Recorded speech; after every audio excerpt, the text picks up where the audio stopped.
রাজনীতিতে তাকে আপোষহীন বলা হয়, কিন্তু তার দৃঢ় গম্ভীর ব্যক্তিত্বে ঢাকা পড়ে থাকা একজন মানুষের দিকটাও উপলব্ধি করা জরুরি। ভাবা জরুরি, বাংলাদেশের মতো রক্ষণশীল সমাজে তিনি ছিলেন প্রথম নারী প্রধানমন্ত্রী। তবে তার রাজনৈতিক পাহাড়সম ব্যক্তিত্বের আড়ালে একজন নিভৃতচারী স্ত্রী, শোকাতুর মা এবং স্নেহপ্রবণ দাদির যে রূপ, তা আরও বেশি মানবিক। রাজনৈতিক জীবনের শুরুতে তিনি ছিলেন একনিষ্ঠ এক গৃহবধূ। স্বামী জিয়াউর রহমানের প্রতি তার ছিল অগাধ শ্রদ্ধা।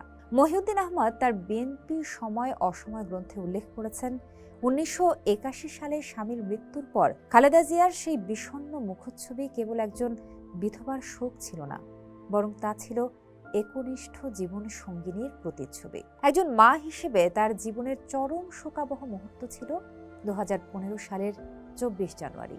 রাজনৈতিক বৈরিতার মধ্যে অবরুদ্ধ অবস্থায় ছোট ছেলে আরাফাত হোসেন কোকোর মরদেহ গ্রহণ করার সময় তার অঝরে কান্নার দৃশ্য বিশ্ব গণমাধ্যমকে নাড়া দিয়েছিল। বিবিসি বাংলা ও দ্য ডেইলি স্টারের প্রতিবেদনে সেই মুহূর্তের বর্ণনা রয়েছে, যেখানে রাজনীতির ঊর্ধ্বে উঠে এক মা তার সন্তানের বিয়োগ ব্যথায় মুষড়ে পড়েছিলেন। বড় ছেলে তারেক রহমানের সাথে তার দীর্ঘ বিচ্ছেদ ছিল তার মাতৃত্বের এক করুণ লড়াই। খালেদা জিয়ার কোমল দিকটি সবচেয়ে বেশি ফুটে ওঠে নাতনি জাইমা রহমানের স্মৃতিচারণে। জাইমার সোশ্যাল মিডিয়া পোস্ট অনুযায়ী খালেদা জিয়া ছিলেন তার সেরা বন্ধু। কারাগারের নির্জন প্রকোষ্ঠে থেকেও তিনি নাতনিদের পড়াশোনার খোঁজ নিতেন।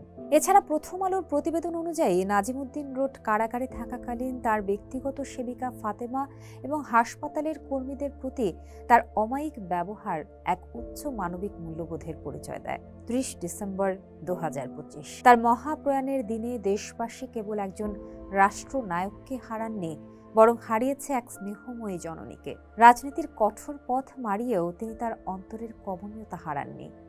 মা, স্ত্রী এবং দাদি হিসেবে তার ত্যাগ ও ভালোবাসা তাকে ইতিহাসে চিরস্মরণীয় করে রাখবে।